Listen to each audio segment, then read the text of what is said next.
Hey troops, it's Roy from Geeks Adventures. Woohoo! Got an action figure review today from a different character than what you normally see. I mean, you see me doing lots of mecha stuff, Batman, Iron Man, yada yada yada. This one's a bit off the beaten path. It is a review for the McFarlane Toys DC Multiverse Starman, the Jack Knight figure that just released recently.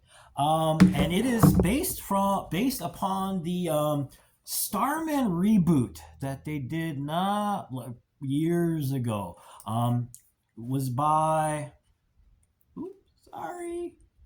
there we go. It's by James Robinson and Tony Harris and this whole crew of folks. Did a let me rephrase it. It wasn't necessarily a reboot, but a kind of a continuation of the character. This character is based upon it is the son of the Golden Age Starman, Ted Knight. Yes, we're going way back from the Justice Society days. And in the story, Ted has two sons, David and Jack. Jack, free spirit, wanted to find his own path to things. So David, the other son, decided, hey, I will take on the mental. And you're going, oh, that's why. Yes, I have a thing for father and son stories. For those of you who aren't regular fans, it's a long story. But anyway, for those of you who are regular fans, yeah. So David's taking on the mantle. He's in, was it Opal City, I believe? And taking over, doing the whole superhero thing with the Star Rod until he gets murdered.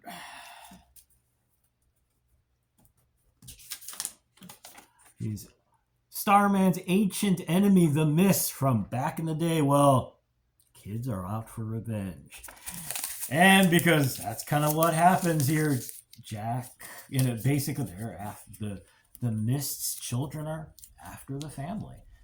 And Jack suddenly goes from being the look, I can't do this, to it's a very kind of Aragorn, William Wallace moment of, yeah, I guess we gotta do this now. If you get a chance, honestly, it is a wonderful story.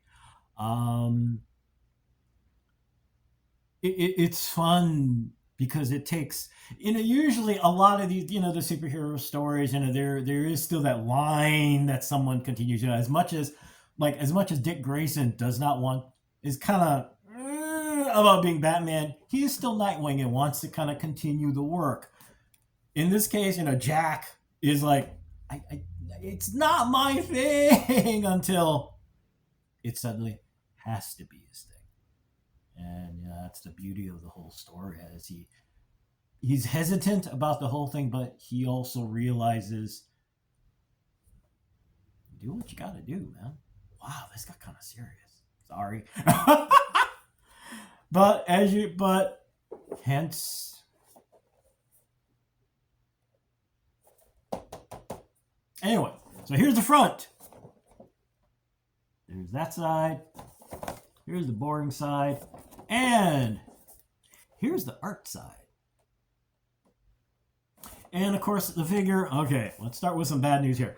Figure doesn't come with a lot of accessories. I mean, you got the card, you got the stand, no hands. I mean, here we go. Jack's got the goggles on. It would have been kind of nice to have an alternate head that did not have goggles on. Well, do you need to have the alternate head? No, but considering price point, yada, yada, yada, a couple things. Flight stand would have been nice. On the flip side, I get that they're going to lose the license. You're just basically trying to get as much income as you can and minimize the costs per unit, all that business talk. But it would have been nice, just saying, all right? The good news, it's a pretty cool figure nonetheless. Let me get this out.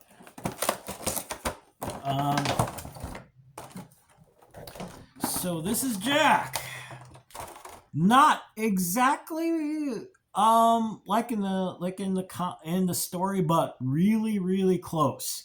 And the fact of the matter is, one of the things that is mentioned is how, Jack's doing the job, but I ain't putting on no costume. So whenever he's out, he's kind of like this, where he's just wearing stuff. And he wears the goggles, I would imagine, because, well, you're flying around. You're going to get stuff flying at you, yada, yada, yada, yada. But anyway, but yeah. And the cool thing, though, is, and you got this really cool emblem on the back. You got that. And now some of you are also looking at this going, that looks familiar. Yeah, it looks like this is the Constantine body. And actually, even the hand here, this is the gripping hand that Constantine uses to hold that little magic book in the action figure.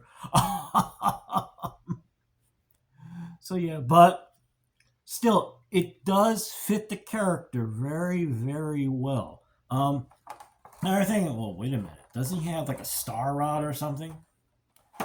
Good news. They did a really good job creating, well, in his case, it's the star staff. I'm not sure if this is from something else, but this looks very much like what he uses in the book.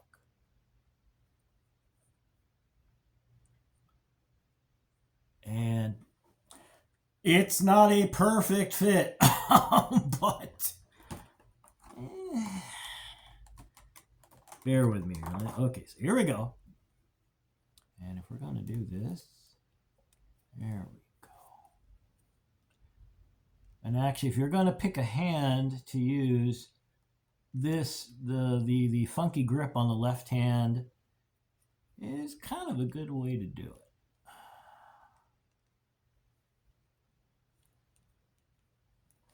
There we go. And, oops. Sorry, folks. It's being a little crankier. There we go. All right. Let's do a little flying pose here. See? Now you're also looking at this and going, wow, that's a really bendy staff.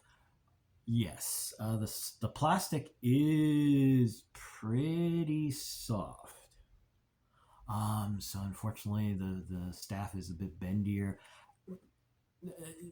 It's 6 of one, half dozen of the other, I think, because it does make it easier with this flexibility to get it to fit in, yada, yada, yada. But as you can see, on the other hand, it's kind of,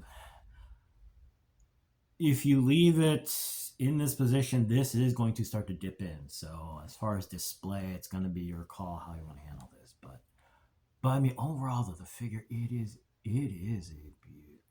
I love the figure. It's a great representation of the figure from the comic. Also a good way to use up another body mold or McFarlane. But yeah, there you go. This is going to be one of those things where it's an offbeat character, so it may not necessarily be something, oh, you gotta have da-da-da-da-da. As you've noticed, I do have a soft spot for this character. So yeah, it's pretty dang cool. So anyway, gotta go because it's a Sunday, yada yada yada. So hey, nice piece of work. If you are a fan of this story, this version of the character and this story arc, you really do want to get this seriously.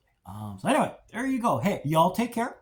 May the force be with you. May the odds be in your favor. And as always, most importantly, be good to each other. Okay, peeps? Y'all take care. Peace. Bye.